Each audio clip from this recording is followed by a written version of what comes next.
Yo, yo, yo, it's Twisted Torch TV with AFN Nation. We are the nation. We here Saturday morning. Got my guy Mad Mike, the scientist, Richie D with the dollars up north. And you know I'm here. We hype, ready to go. Mm-hmm. What's up to the fans? You got that right. Always hype, bro. What's going on, everybody? We here with that ass up, you're It's time. Let's go to the right. Who we got talking over there? It's the tired but mad fucking scientist cussing your asses out early in the morning. Where you what? 8 o'clock on the West Coast, Central Time. What? Hell, I can't even fucking count. 8 o'clock, 9 o'clock, 10 o'clock, all that shit. All right, just wake y'all asses up, like Rich said. Wake y'all asses up and let's talk some ball. Mm-hmm. Who do You I already got? know, man. You already know, man. We here, Rich BK. We out here, Rich the Head Hunter. Let's get it. Let's get to it. What's up, man? Let me go ahead and shout some people out in the comments. Mr. Motivator, what it do, my brother? Prince Kale89 was good. Daniel Robinson, Glenn Lipscomb, craziness. Just J Rock, what it do? What it do? I know y'all here for the spice. So let's get right into it. I know y'all saw the topic. Let's chop it up. Terry says the Falcons aren't rebuilding. What do AFN think? I'll start this one off, guys. I ain't gonna lie to you. I tell y'all this all the time. As y'all know, my first name is Terry, just like him. I be seeing the future just like him. Everything he's done, I agree with and I accept it. So if he makes this statement saying he's not rebuilding, I believe it. We've already stated that for what 6 months, 7 months now. We're not rebuilding. We still have we still have the pieces that matter to make a run, regardless. The season changes every year. Players change, team change, and we got some players that's gonna get better. That's the key. We got young players that's looking to go to the next step. So I totally agree with Terry on this point because we got Matt Ryan and Dean Pease, the sneaky signing. Dean Pease is the sneaky signing. So let's go ahead and get to it. What you got to say about that, Mike? Man, when you have a young core to begin with, like the oldest person on this team, on the defensive side of all this, I believe prior to Eric Harris and all those guys coming, it may have been who was it? I think it might be Grady. I think it might be Grady, and like Grady's like 27, 28. Like he's not even that. Like yeah, so like this team's still young. Like this is a young core. So when people talk about like rebuild, like you rebuild when most of your core guys are in their 30s. So it's like we got rid of, well, I won't say got rid of Julio. Julio didn't want to be a part of this team, and he pretty much hated you guys guts. The haters. All right, I'll just let that go right there. But um, I mean, the eldest guy at this point is Matt Ryan. It's like that's a quarterback, and quarterbacks. Dan Marino played for a long time. I believe he played to his 40s, if I'm not mistaken. Drew Brees played to his 40s. Now you got, Tom Brady in his 40s. Could possibly play until he in his mid 40s. So it's like, it's the Falcons have a young squad. Like what the hell we gonna rebuild? We're gonna have a bunch of 20-year-olds on the team. Like, what the hell do y'all want with 20-year-old people? Like y'all say y'all want to win, y'all want excitement.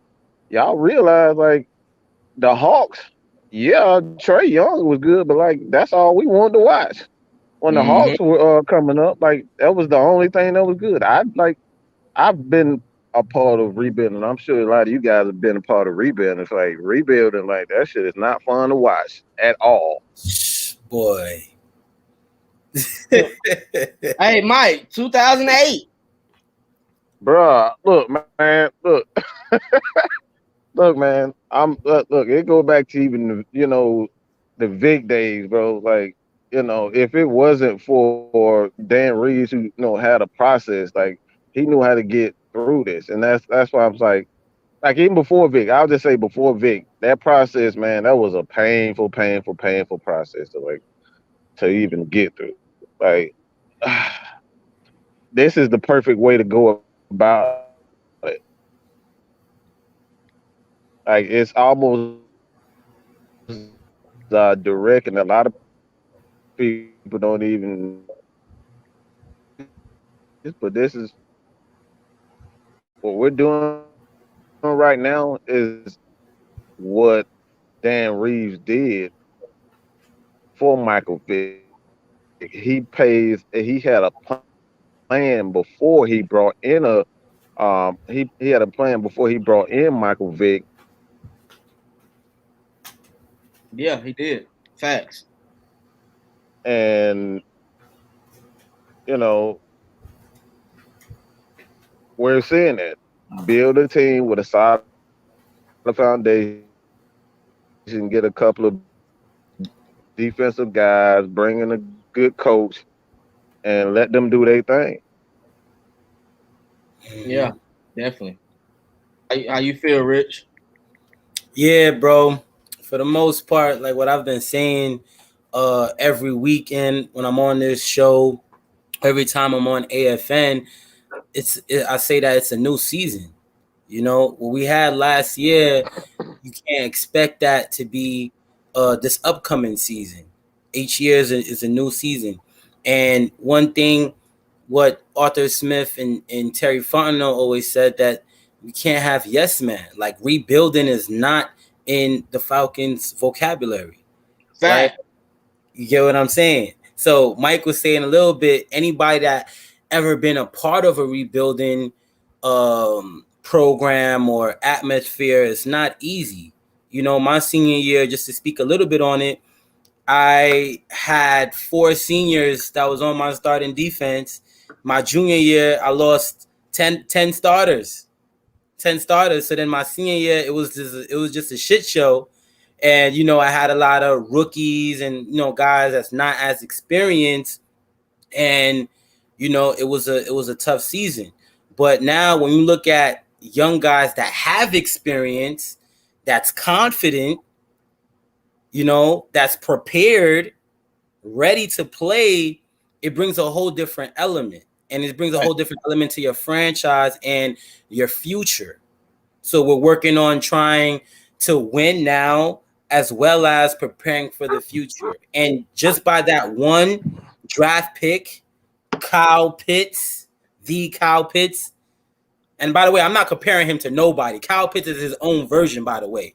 Kyle Pitts is Kyle Pitts, right? So that pick alone determines us winning now, us winning for the future, and so on, just by that pick alone, as well as the other later picks that we had in the later rounds. But, you know, shout out Devon, man. Yo, what's going? It's good. Yeah, that's all I had to say. Yeah, I like how you worded that well, man. Pitts is his own man, and he's gonna make his own plans and destiny. Yeah, we got to put that out there. Yeah, I like that. All right, let's go to the next topic. Fans, y'all are people in the chat. Y'all let me know how y'all feeling about what we just said. Which player can make an immediate impact week 1? From y'all opinion. Either side of the ball, doesn't matter. We can go offense first. We exclude. Hey, we're not including Matt. We're not including C-Red. Let's do that. We're not including Kyle Pitts because they know we don't need to say that no more. So that's the next. I got it. All right. So what I think definitely gonna be immediate impact is Hayden Hurst. Reason being, I'm not trying to speak too much about last year, but we know last year we was all lied to by farmer friends saying that we're going to use him as a vertical threat. No.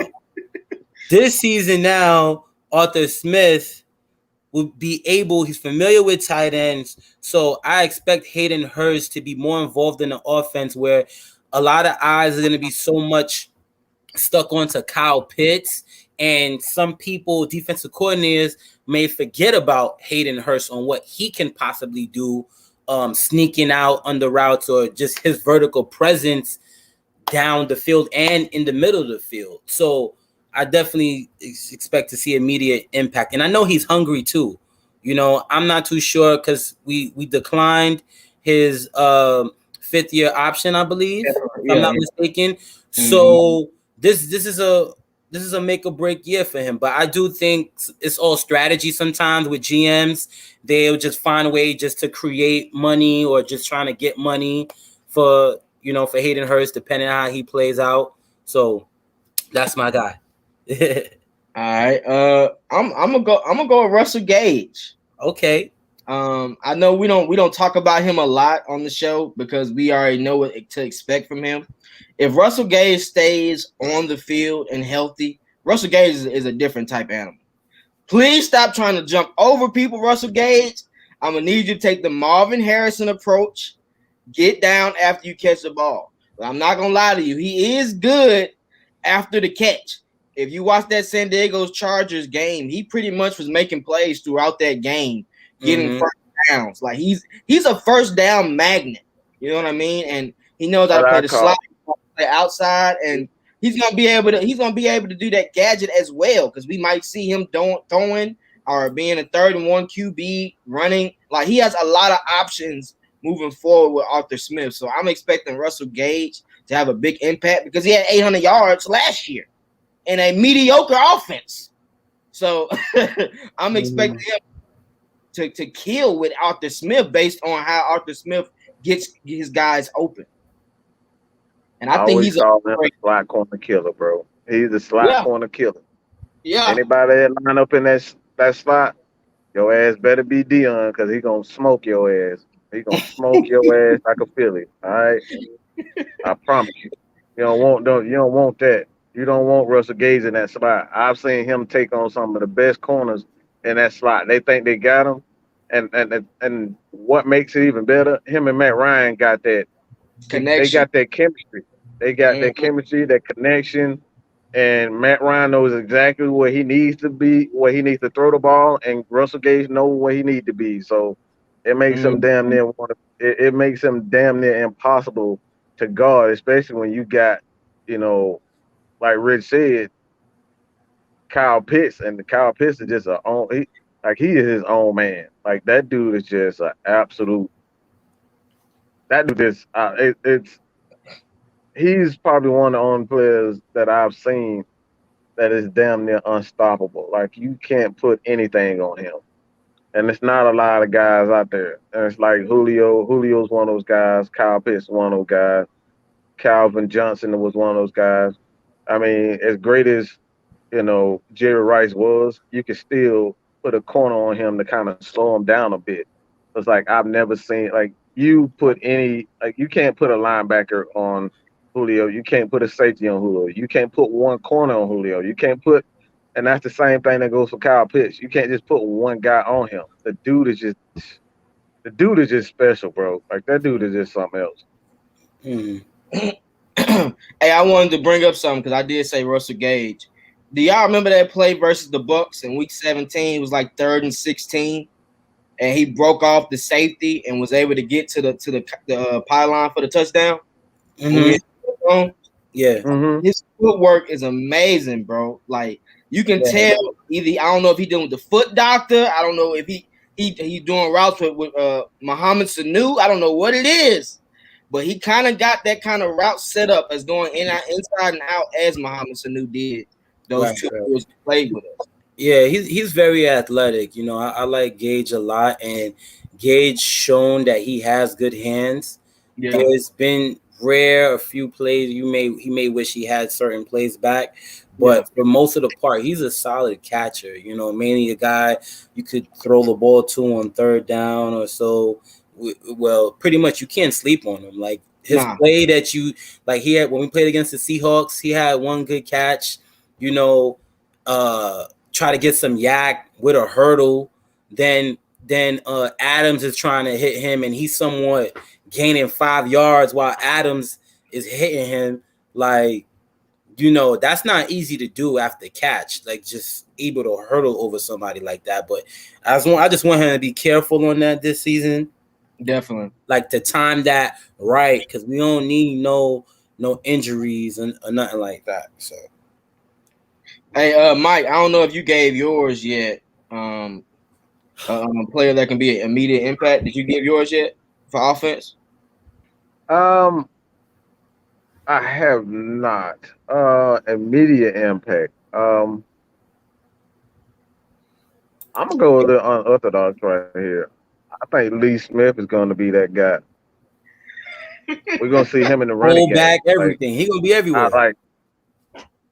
like that dude gonna be smashing heads. Like we talk about all the time. Kstlyz especially, he loves those fullbacks that could block and they come in and be that specialist for the running game.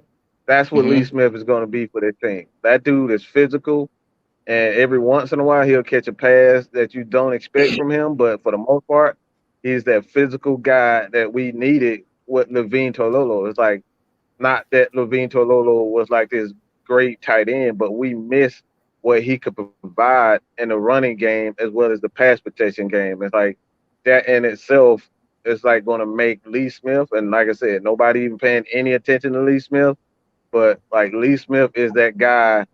Like, look, bro, I don't know why look, I just my 3 players to watch for. I just said Richie Grant on the offensive side of the ball. Look, y'all never know what you're gonna get from me. I'm not gonna let y'all. Look. This is what we do, man. We give you guys completely different narratives here and what you do not expect. But like I said before, nobody pays attention to those types of guys. Your little ass. Hey, he looks like he chops down trees too, man. Hey, he looked like he get down and dirty on that line of scrimmage. We ain't finna have no missed blocks with Lee Smith. We remember how that other tight end used to be with us the past 2 years. Every time we get play action, he'll miss the block, and then Matt Ryan just gets sacked. That ain't happening with Lee Smith. I can guarantee you that. Right. Excuse you know me. Why we brought him in. That's why we were talking about this early this morning, Terry. I don't want kids because my damn nephew is a terror, all right?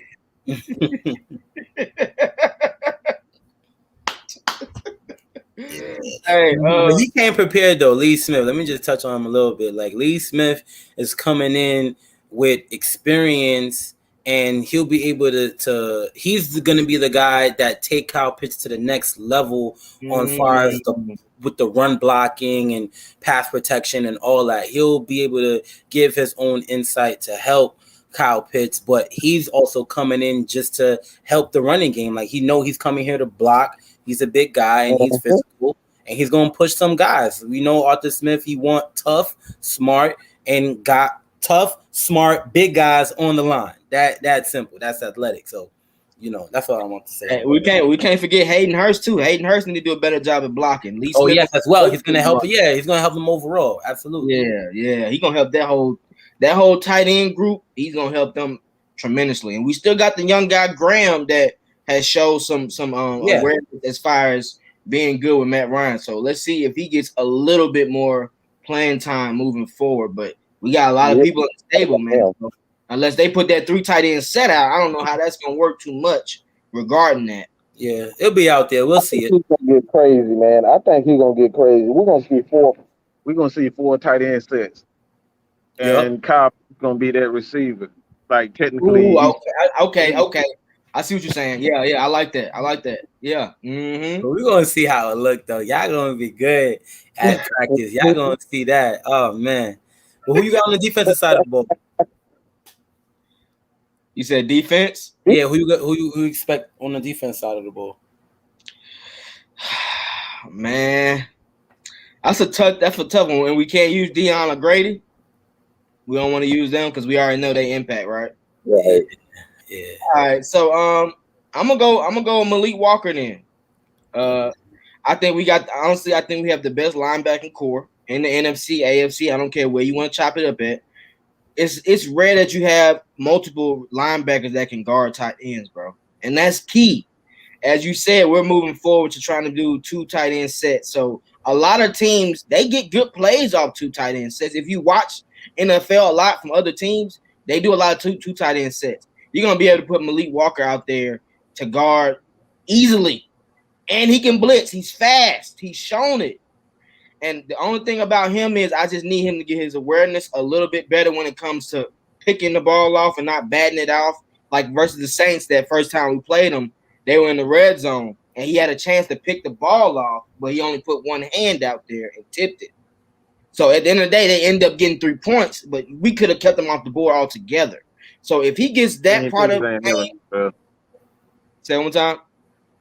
Dan Pease ain't having you touching the ball. He won't turnovers. He won't sacks and turnovers. Exactly.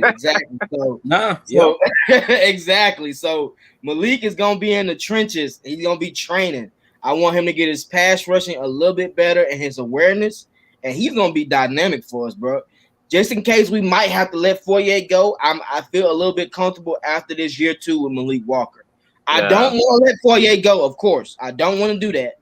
But if we have to, I hope Walker is learning and getting that training up for year 3 moving forward. Yeah, I see the Falcons actually having the franchise Fourier, and then if they can't come with a deal, they're gonna have to trade him. Like I don't think they'll allow him to walk. Like he's too valuable to to rely on a third. I think that's probably the highest you can get for a guy like him. You're not as far as like a compensation pick as a third.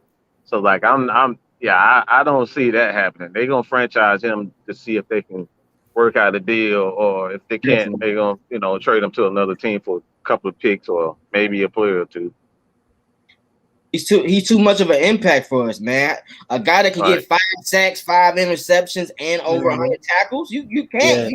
You let him walk out the door. He just posted the other day on his Instagram. He just finished his first offseason. What I've seen, he's been working out with Rashawn Gary. So those are 2 dogs. So I expect him to be prepared, and I know he's excited, ready to come in to work, compete for a spot, make impact on special teams all over the field where he can. So who you like, Rich? Oh, who I got, man? For a second, I thought you was gonna say my guy, but it's definitely in the same group. We know about that guy. Nah. Fourier Alucon is not being spoken about enough. Ooh. Fourier Alucon is not being spoken about enough. You hear me? I'm sorry, man. Talk to me nice. Let's talk about his stats. I got his stats right here. So he got 78 tackles this season, 3 sacks, 4 forced fumbles, and 2 interceptions. Let me emphasize those last 2 stats. 4 forced fumbles and 2 interceptions, which makes it 6 turnovers in total.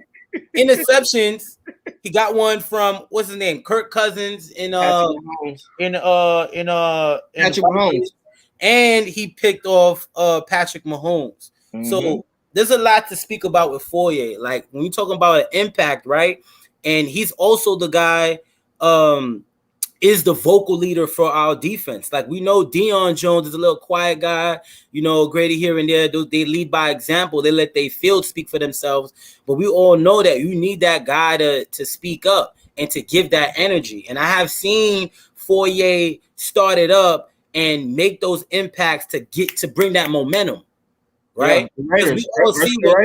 Because when you make those impacts, those forced fumbles or those interceptions, that builds momentum to the team, and he brings that energy. So I'm excited to see what Fourier does this season, and he's gonna have a big jump, big leap this season. Definitely. Oh man, we can't wait to see it. So, hey, I ain't gonna lie. Only time he didn't do a momentum swing was versus the Chiefs. He got the INT. He fumbled it. It should have been a touchdown. You run a 4-4. Hit the horse. Tyreek Hill. Oh, I'm sorry. They didn't block Tyreek Hill. Tyreek Hill caught him from the 1-yard line because they didn't block him. They literally let him run all the way to catch him. I know he's a cheater. Somebody get a hand on this guy. And then we end up getting the ball at the 50-yard line. Dirk,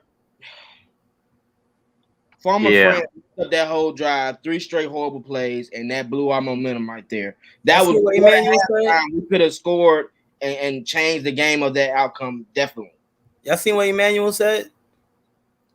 Fourier high key should have been a Pro Bowl player last season. He got snubbed. Yeah, and they hated on him. Did. They hated on him because he's a Falcon. That's what happened.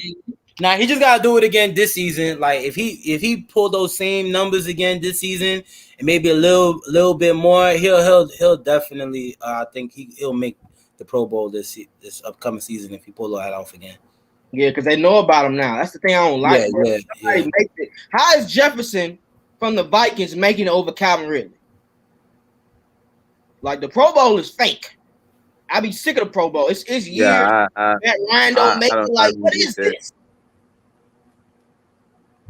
Yeah, Calvin Ridley was one of the most consistent receivers last year. Like I never understood that one.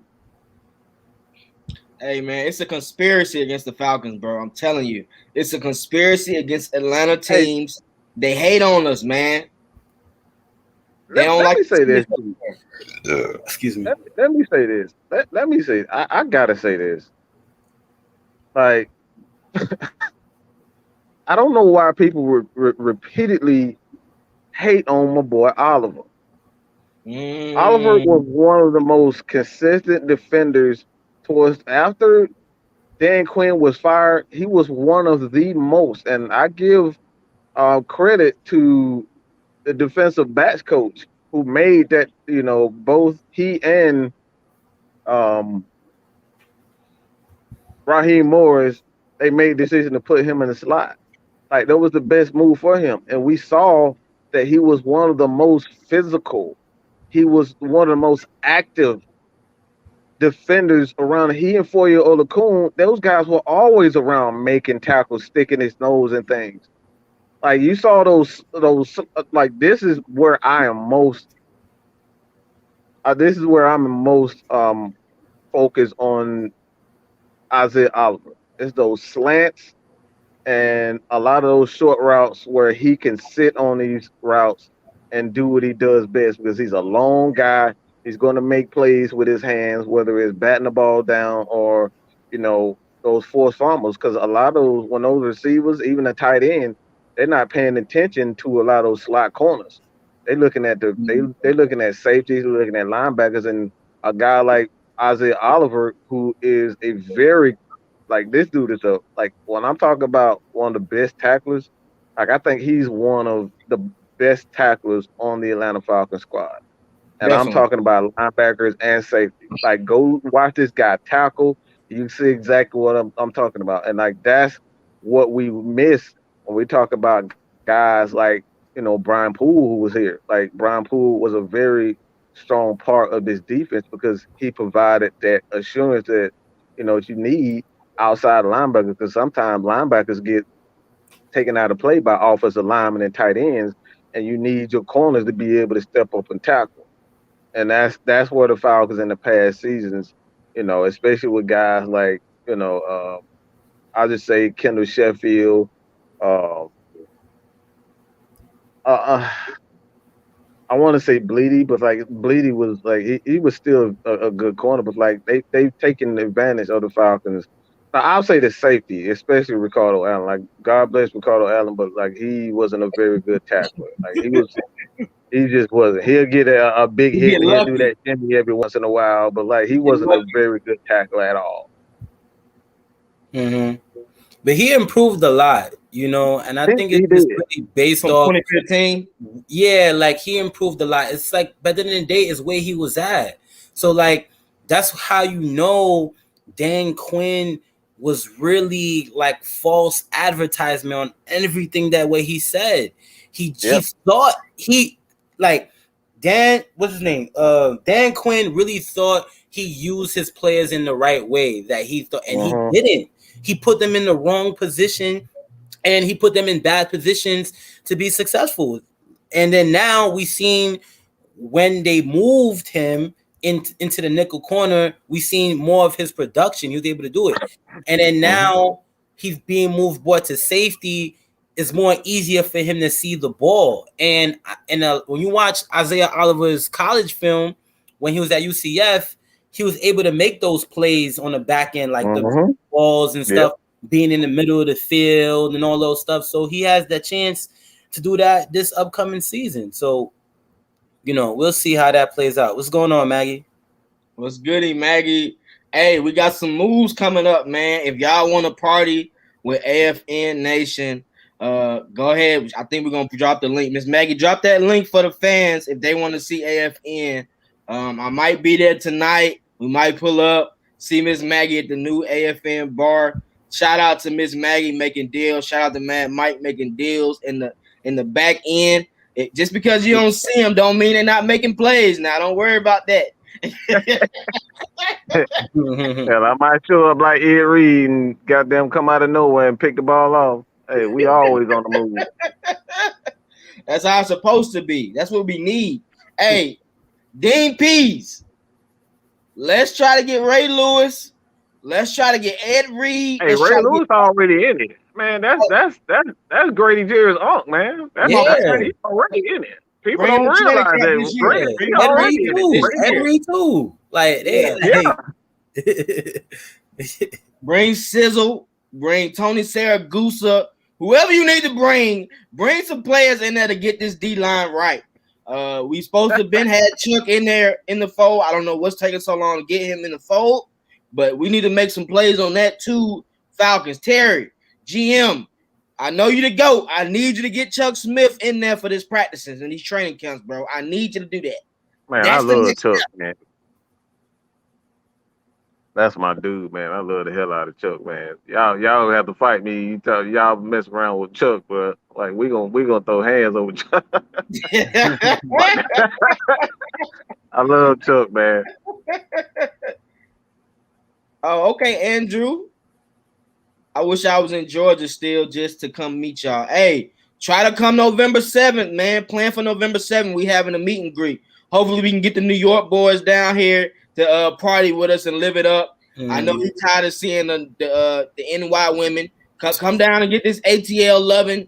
You know what I'm saying? Good cook fried food. Come down to the ATL, man. You see what Miss Maggie's saying? Let's get back into this topic, though. Mm-hmm.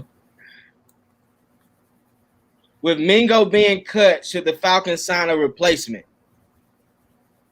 Y'all want me to go? Good thing, bro. Yeah. We should have already got a replacement. What you mean? What you mean? He the back end anyway.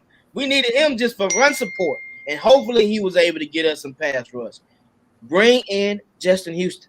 I've heard through the grapevine Justin Houston is looking to come back to the A. He played for UGA. He from the A. Come back home, get you some cooked fried food, and get back with ATL, baby. We need them 8 sacks. Help Grady, help Marlon, help Dion, help Foyer. Help them get to where they want to be, and that's back to the Super Bowl for a chance to reclaim that Super Bowl. Mm-hmm. You got women go? Go ahead, you good? Yeah, go do your thing. Okay. For what I think about it, we should. I think we have since we cut him, it's about maybe $7 million in the cap, if I'm not mistaken. Mm-hmm. So yeah, it's about $7 million. Okay, cool. So we should definitely bring in somebody before camp just to give them an opportunity, because what is that doing for the organization where there can be a guy out there primarily on offense or on defense just to give them a shot at possibly making the team? You know, I seen an article saying, you know, like if we don't sign nobody before camp, it just makes decision making a little bit easier. We just have one less guy already. But for the most part, with Houston, I wouldn't mind that either. But I'm not gonna blow the bag for 1 year. I don't know how much he may want. I don't know how much he want for that 1 year. Oh, $2 million? No, that's all I got for him. Oh, that's all you got for him. Okay. 2.5 is the highest. I can't go higher. And we can do some incentives. Mm-hmm. Let's be real here. Let's be real here, AFN.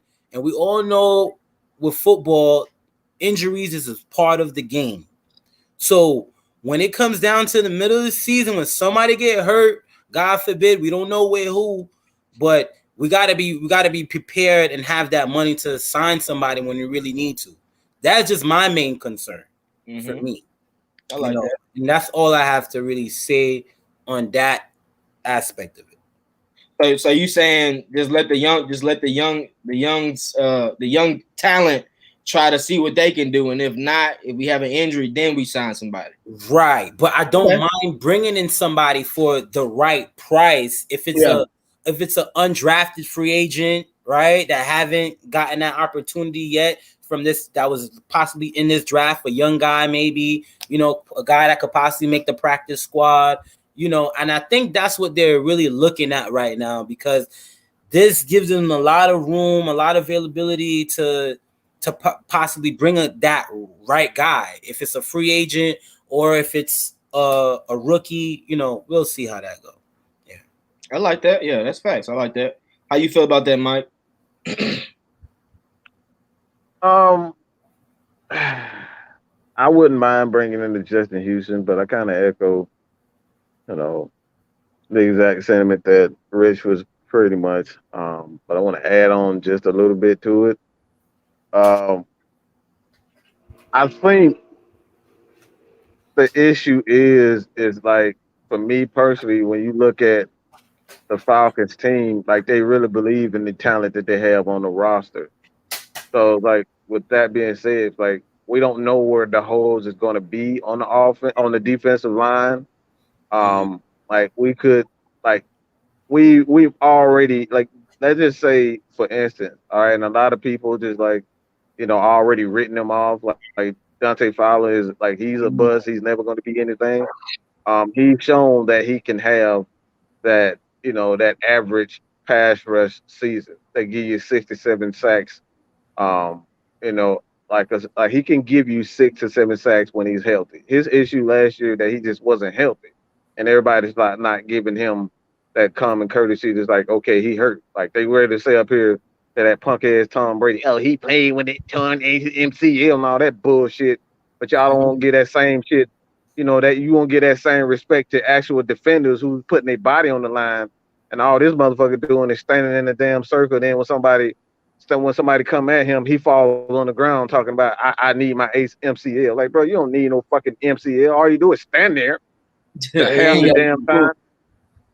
Yeah, and then dude like Dante Fowler like running into these 300-pound linemen, and like y'all don't want to take into account that he actually is hurt. These defenders are hurt, so we don't know where the soft spot in his defense is going to be, and the only way that you can tell is being patient. Bringing in a guy like Justin and Melvin Ingram, and people keep throwing out there also.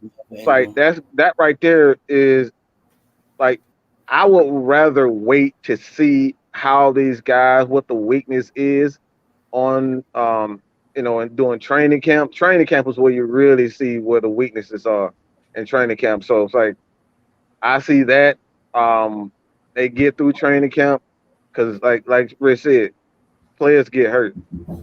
That's just the nature of the beast when you're playing football. So like, I want to see what happens in training camp, and like, if someone was to get hurt, all right, you can hit up Ingram, you can hit up Justin Houston, but I want to see what these guys got first before I bring in anyone. Yeah, okay, I can dig that definitely. Emmanuel, I like this comment. Justin Houston could be a player on how we use John Abraham in his later years, especially a third down pass rusher. I mean, yeah, but like they said, they're looking for Dante Fowler to take that next step. He's had over 10 sacks before, and he is a top 10 draft pick. I think if you put him in the right position and give him more, comfortability, I'm sure he'll make plays. Just being honest, because he was able to set that run. He was able to set that edge. He was knocking jokers down nasty. That Detroit Lions game, if you watch him, watch how he was playing before that terrible last the last drive debacle they did with that 20-30 seconds. That was horrible. But other than that, he was on the mission that game. So yeah, we gotta give Dante Fowler a chance. This is his second year, different system. I think this might work more to his advantage as a 3-4 linebacker. I think this works more to his advantage. So he'll be good, definitely. And if we do have an injury, if we do have something that's that bad, then let's go after somebody. I'm cool with that. But hey, Training camp is approaching. Training camp is approaching. Oh yeah. Also, with training camp approaching, Terry's birthday is approaching. So if you want to be around Terry on August 1st or July 29th when they have an open practice at Flowery Branch, I will be there with the camera. I will be there to get some fans information, see how y'all feeling, and put it on the channel. I will be able to get some content for AFN. Hopefully we can get some player talk. So if y'all want to enjoy Terry's birthday with Terry, Mr. Terry, Mr. Twisted, come holler at your boy at Flowery Branch, man. I'll be there live and in full effect.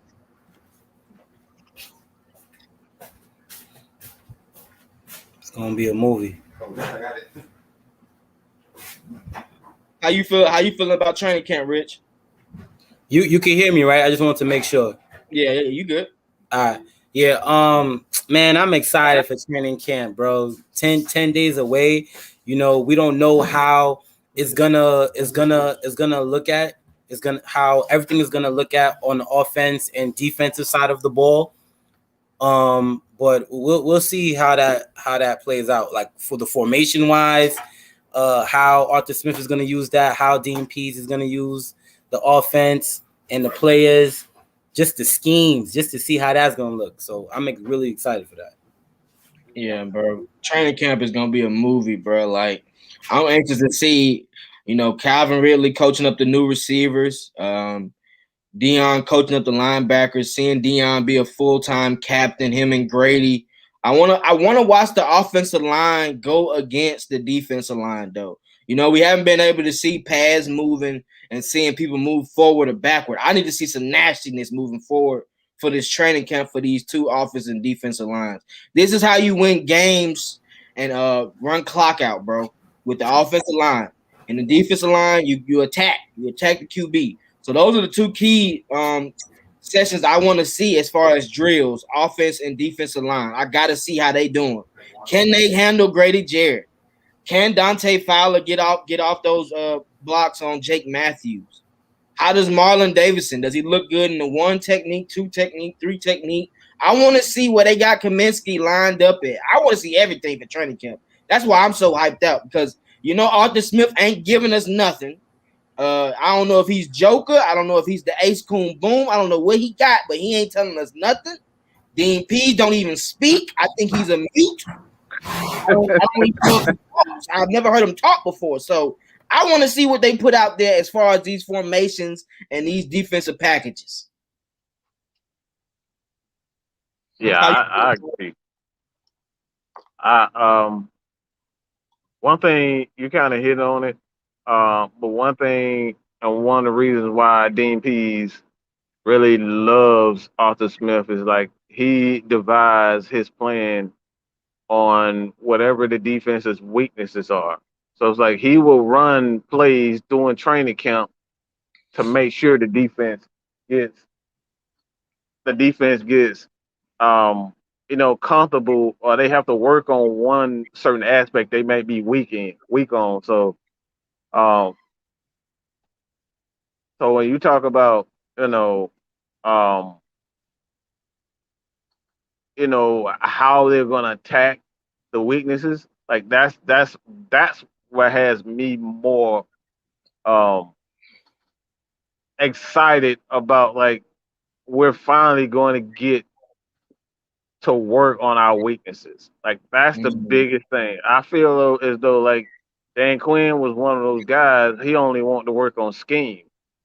Yeah, he only wanted to work on scheme. And like that's all okay, but you're not really working on the players' weaknesses. Like if you can't, like for me personally, just this, as far as like doing this, on my journey to be one of the best journalists, analysts, all of that. Like I work on my weaknesses. Like I know I need to be a better host. I know I need to be a better communicator. Like all that. I'm working on all that type of stuff so I can provide, Atlanta Falcons Nation the best, quality content that we could possibly give you. Like that's what I'm working on, communication. So if you're a football player, like you saw this last season, it's like this team was terrible when it came down to communications on the defense side of the ball.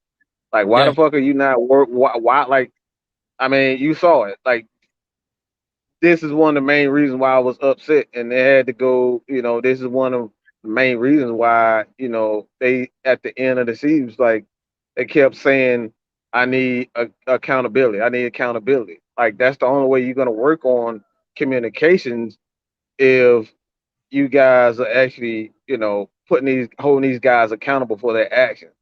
Nobody wanted to say anything. Like, how you going to be a better communicator if you scared to say something to your teammate that's screwing up? Nobody wanted to say anything. Nobody wanted to say anything on the defense side of the ball. So now that Dean Pease has come, Arthur Smith has come, it's like Julio don't want to really do anything. He don't want to be, a guy that, comes in and teach people. Well, get your ass on. Get the fuck off the team. I don't give a fuck if you are Julio Jones. Your ass is coming here to work and be held accountable. So, like, that's what it is. If your ass don't do this play the right way, guess what? Your ass is going to be sitting on the bench or you're going to be traded. Yeah. That's what it needs to be. So, like, that's communications and, working on your weaknesses is what the Falcons are focused on right now, working on those weaknesses. Hey, appreciate that comment, Mike. I appreciate that, bro. That's exactly what the fans needed to hear and what we need to hear. Hey, guys in the chat, if y'all got some questions to ask AFN, go ahead and send them out. We'll answer them right now. Hey, Emmanuel, he said Allison low-key had 5 touchdowns his rookie season. Ain't no low-key for us. We know. We know that. Yeah, we need him on the field. That's what we want. We want to see him. He also said that he thinks that Allison might beat out Mike Davis. I think it's gonna be I think it's gonna be a two-headed Mike Davis, beast, bro. Mike Davis, a beast, bro. That dude, a beast, man. That's because he got a plain ass name. Ain't nothing plain about that motherfucker. That dude. The hell with that? Oh, he just Mike Davis. Okay, you gonna run your ass over and you see Mike Davis. And he got feet too, though. He got feet too, though. He got feet, and that's it. But that's one thing I do want to bring up. So, like, pretty much what Emmanuel was saying is going to be some sort of competition, right? In all aspects of, so, like, even going into camp, so we know the offensive line and in other different position groups. That's one thing I'm really excited to see going into training camp. Primarily the left guard spot, the center. Who wins those positions? Does Caleb McGarry still maintain that right tackle position? But I do think him and Chris Lindstrom will have a big jump this year. I believe it's year 3 for them working together. They both had injuries here and there, with a healthy offseason this season, going into a new offense, new regime, new coach. Mike, what's the offensive lineman coach? Ledford, with Louisville. Okay. Offensive line for Louisville. Like he's one of the best. Like he's the best of the best. That dude is like really. I think he's gonna be. I think he's gonna be an offensive coordinator real soon. He's that good. And he got a person that's a head coach that knows the formations and terminology of what he's talking about. They gonna be having good conversations. They probably talking now like, hey, listen, I understand Caleb McGarry may have messed up a lot, but they were fucking over Caleb McGarry. They was putting him on islands by himself. He's mostly a run blocker. They weren't giving him help.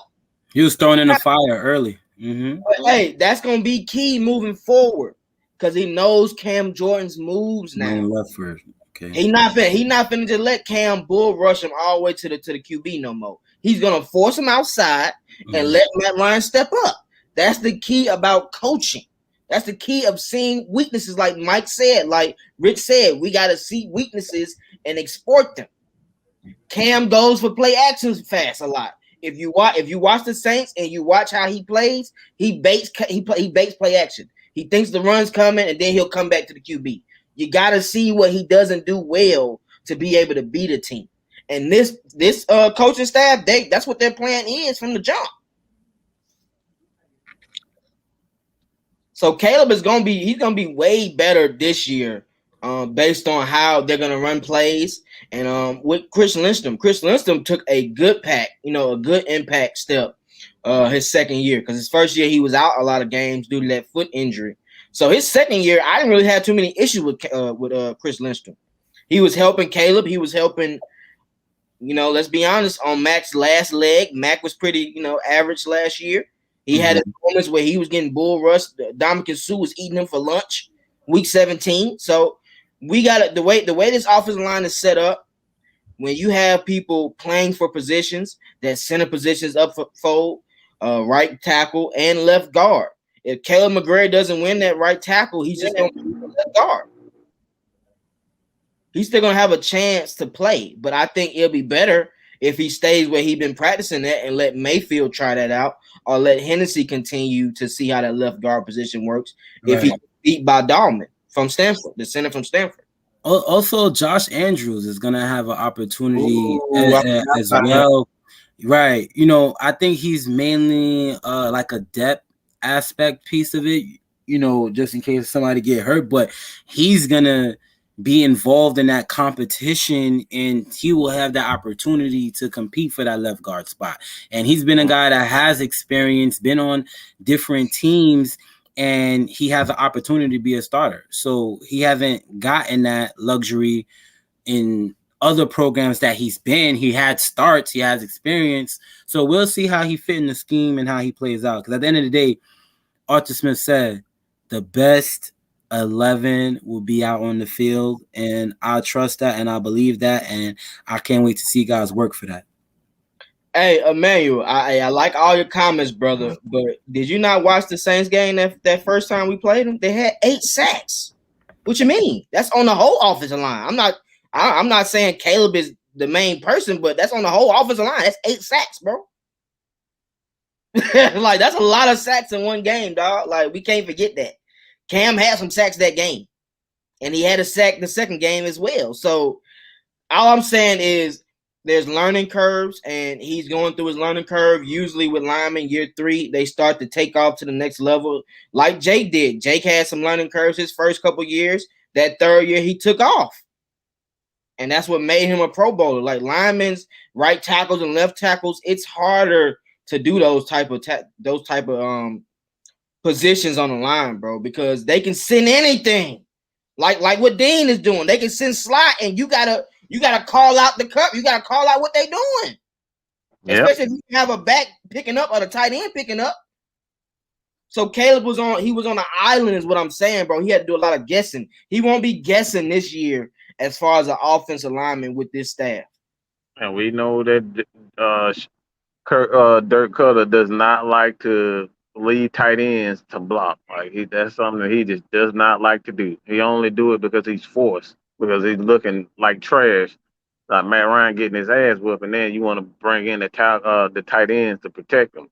Like, for one, you should never leave a right tackle to block for himself consistently like that anyway. Like, he's the right tackle for a reason. He's physical, but he oftentimes you very rarely get a right tackle that's a consistent Pro Bowler or a consistent pass rusher. They're on the right side because they don't have that necessary athleticism that the left tackle has. So in that aspect, like, why are you even leaving him constantly by himself? And that's the issue. When I go back and I look at Arthur Smith, a lot of his schemes are designed, his pass protection are designed to slow up the pass rush before it even gets started. That's why he flexes his tight ends out. You see, if you go back, look at I'm about to say Njoku, Jonnu Smith. Jonnu Smith was oftentimes when the defenders their end is lined out, like you know how Deion Jones, like that, not Deion Jones, but Vic Bees used to line out wide.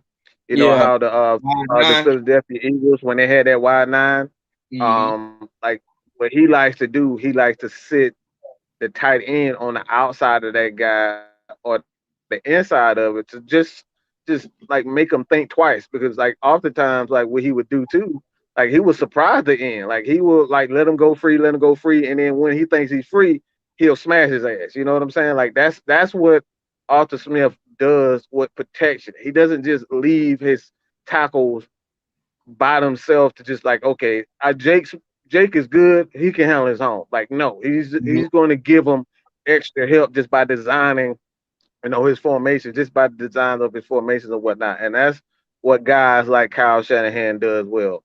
Design with formations. They don't give you the same look over and over and over again. You think it's the same look, and then he'll do what I just said. He'll smash you instead of letting you pass this time. Hey, hold on. We got a good question, a good spicy question right here. Who is going to be the third receiver on the team? Nobody. It really that is. It's nobody. Because they're going to move people around. It's going to be nobody. Everybody going to have a chance. It's going to be Calvary and it's going to be Russell Gage. And everybody else is just going to be a free fall. Yeah. Because Hayden Hurst can be that guy. He can be that guy too. And like you said earlier, with them putting Russell Gage in the slot, he's a slot machine killer. So how you gonna factor? You gotta factor that in. So it's like, can they play outside when we have 3 receiver sets? Because they might put Kyle Pitts out there. But if we're just talking about strictly receiver, I like to see Zacchaeus. I like to see Darby. I like to see Patterson a little bit. I want to see it be a combined receiving core. I don't want to see it be like 1 or 2 players, because you don't want defenses to go ahead and double up players. You want them to guess which person to double up. Like, damn, I gotta double him up this time. You want them to be confused. Like, whoa, who am I doubling? I'm tired of this. I'm tired of this. That's how you want it to be. So if we got 5, 6 guys in the stable, shit, play all 5, 6 guys. They get their time in a certain formation. That's why you got different formation sets for different receivers. Talk to them. And different plays as well. Like exactly, guys, you could run the same play we could run the same play but with different guys. So like you may not know who's gonna be getting the ball, and that's why it's gonna be very effective. And like I think Tajay Sharp is, also will be involved in that, being that he's familiar with this offense, and he made good plays on far as on the goal line, back in the end zone. He has good hands, so we'll see. He has a good body size as well. So we'll see how Tajay Sharp plays out in this offense. I definitely like Tajay Sharp, man. He's 6'4". He's a rapper, so he's gonna promote himself every time he scores. You know what I mean? He's gonna look to score. But I look at I was just saying, man, he's a rapper. We might have to hit him up to come to AFN one time, bro, at the bar. I gotta see what's up with Buddy. I heard he got skills on 1s and 2s. I like it. But so if we're running deep routes, let's look for Zacchaeus. Let's look for Frank Darby. If we're running to the stick routes, we got to get those big body receivers in. Pitts, Hayden, maybe Sharp will be in. Like that's the best thing about how the Falcons are drafting their players and bringing certain players in. You're not expecting them to, but they end up making plays because they have. No, I don't want to curse. They have Matt Ryan. Matt Ryan's the key. Matt Ryan gets everybody paper. Look at all the receivers he got paid. Y'all got to think about this, man. It ain't just the scheme. It's him. It's him, bro. And then they say he throws fobbly ball. No, he throws passes that you can catch. I can go out there and catch his passes and score easily. I know it. I always say this. You better come out blitzing Matt Ryan, because when he get in rhythm, that's your ass. That's your ass, Mr. Postman. That's your ass, Mr. Postman. All right, look. You don't want that man to get in the rhythm. Matt Ryan is unfucking stoppable when he's in the rhythm. Get after his ass immediately, because if he gets in a rhythm, this man can dominate any defense. He has destroyed some of the best defenses. You go back and look at the Ravens defenses. All right. It was ranked number 1, number 2, number 3. I forget which one, but it was a top 5 defense. Matt Ryan shredded their ass, okay? And even if they won, they end up winning the Super Bowl, but Matt Ryan shredded their ass. This is history. We're talking about the Legion of the Boom. Matt Ryan was the guy that goddamn stopped the Legion of the Boom in the playoff. Matt Ryan did that, all right? The Legion of the Boom, all right? The Legion of the Boom. Matt Ryan did this, okay? So I don't want to hear nothing about Matt Ryan can't beat top defenses. Go look at it. Look at it. He got the most wins when it comes down to beating top defenses. Your boy, all right? Your boy. Whether you like him or not, or you want to claim him or not, Matt Ryan is that guy when it comes down to beating top defenses. He is a motherfucking Hall of Famer, all right? Period, point blank. Just bring it. That's what the fuck. Look, you see the t-shirt, just bring it. Bring that shit. Matt Ryan gonna smoke it. We just saw it last year. We just saw it last year. Tampa Bay ate up everybody's ass except Matt Ryan.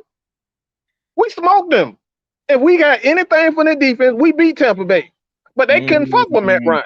Even in a garbage ass offense. We still smoked Tampa Bay. They couldn't do anything with Matt Ryan. He was getting hit. He's still putting up 300 on them. 330. 3 touchdowns. Like, come on, man. Stop. Man, come on. Stop. Don't disrespect my quarterback, bro. Hey, I just be wondering, do people even think about how many receivers he got paid, though, bro? Marvin Hall. No, they don't. Fontenot. Zacchaeus is going to get paid. Taylor Gabriel. Julio's gotten paid 3 times. Roddy White got paid an additional time. Like, hey, bro. Yeah. I ain't even gonna bring up Austin Hooper. Only the real fans knew Austin Hooper if you watch college. Yeah. Yo, I think Austin Hooper, and look what Austin Hooper is now with Mayfield. Well, yeah. That's what I was just about to say, Twisted. That for the most part, I think Mike and Drew be talking about it a lot.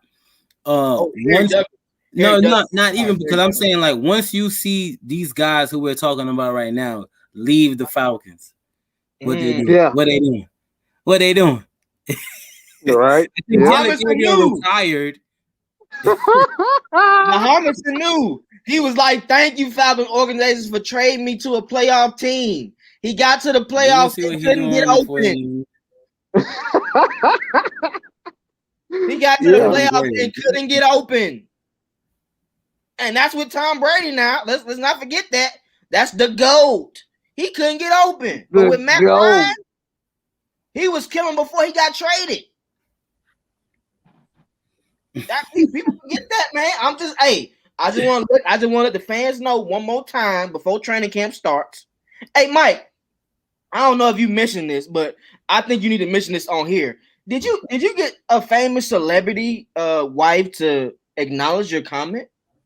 Oh man! Look, I forgot all about this. Hey man, look, I'm in heaven, dog. I'm in heaven. I'm in heaven.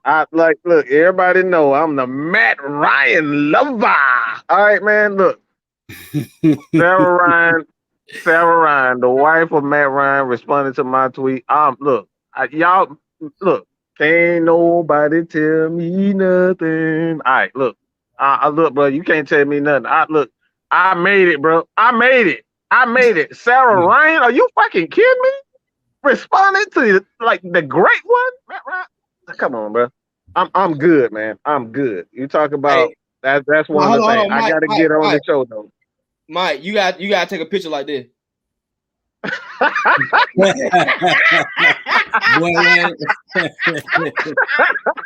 Nah, Tuesday got it. You got it, man. No, man. You got it. Hey, they said I'm gonna have one leg. You know how the girls be taking the picture when they be hugging dudes on their pictures. I'm gonna hold Matt Ryan like that. I'm gonna have my legs up like that, bro. I'm sorry. The Matt Ryan lover. The caption gonna be the Matt Ryan lover right here, bro. Man, for the most part, before I head out of here, man, like Matt Ryan gonna fool a lot of people. Yeah, and then I'm expecting him to have another breakout season this season, and seeing how he's gonna spread the ball around is just the same way how it was in 2016. You know, it's gonna surprise a lot of defenses and shock the league as well. You know, for the most part, thanks for everybody tuning in. You know, I gotta get some work done later today. Everybody that's tuning in right now, you know, wake that ass up at 11. Y'all late. Wake that y'all hour late right now. I know some of y'all waking up right now, but every Saturday. Keep them alarms going. You know, every Saturday we here. On that note, peace, y'all. Love is love. Rich the Headhunter out. My boy. All love, brother. Be safe, y'all. my man. Enjoy your day, There we go. Love you, do your bro. thing. All right. Hey, I enjoyed the show, man. It's getting over an hour in time. I'm in the process of moving. Mike is in the process of getting some more deals in and hopefully getting Sarah Ryan on the show. Let's hope for the best. Yeah. I'm working. Yeah, if that happens, good luck. Hey, good luck. You ain't gonna be able to tell AFN nothing. You already can't, but you really ain't gonna be able to tell AFN nothing. Can't nobody tell me nothing. I don't like that song, but I like the words, okay? Yeah, can't nobody tell me nothing. That's it. Catchy. Hey, but appreciate the fans one more time. Shouts out to AFN. Check out that link that Miss Maggie posted for the AFN bar. You might see me there tonight. Might be there tonight. Miss Maggie will definitely be there. I know she's a celebrity in her own, so make sure y'all go check that out. Dope spot, got food. They looking to have some celebrations there too. So make sure y'all lock in, man. And it's liquor. It's a bar. So if you want to get twisted with Twisted, enjoy your day. Come out to see AFN one day. But also subscribe to Twisted Torch TV. I'm looking to drop some more videos soon. I got some stuff in the cut looking to be dropped. It's just got to be edited.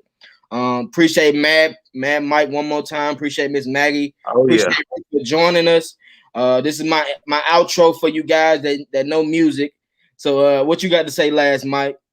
Ain't nothing but a chicken wing. Hey, man, again, check out the Fire Lounge in Austell, Georgia. That will be the new spot for Atlanta Falcons Nation. So anytime you guys want to meet up at any given time, hit us up. We will have the event, several events, and we're definitely working on getting the place a spot set up where we can do the live shows there as well. But you guys continue to support us, man. Like I said, man, every little donation that you guys, it goes into making AFN great. And like I said, when we're great, we give out great prizes and we give you great content. So that's what it's all about. You are a part of it. We are the nation. That's what that stands for. We don't do this for us. We do this for y'all. Love the fans, man. Appreciate y'all all the time, bro. Fans are a blessing to have, and the fact that we're able to communicate with each other and we have the same thoughts, and it's not being publicized on ESPN yet and certain other Fox Sports stuff like that. It will be shortly. So just lock in. Just lock in. Also, to the fans, me and Miss Maggie asked y'all to do something last week for y'all to get a free gift. But guess what? Y'all haven't did it. So go back to last Saturday's show with me, Mike, and Miss Maggie and see what Miss Maggie's instructions were. Because whoever did it didn't do it correctly, as she said, and as I stated. So please go back to the show, lock in, and see what you have a chance to win a free gift from Twisted Torch TV, AFN Nation. We are the nation. Twisted Torch TV, Mad Mike Sports. Shout out to Richie D. Shout out to Magnus. Magnus had a little issue with his teeth or his eyes, so he couldn't join us today. But he will be back next week. That's my dude, man.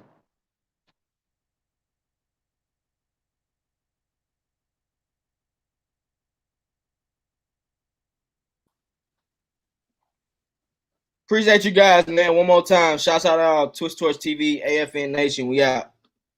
Hey, peace.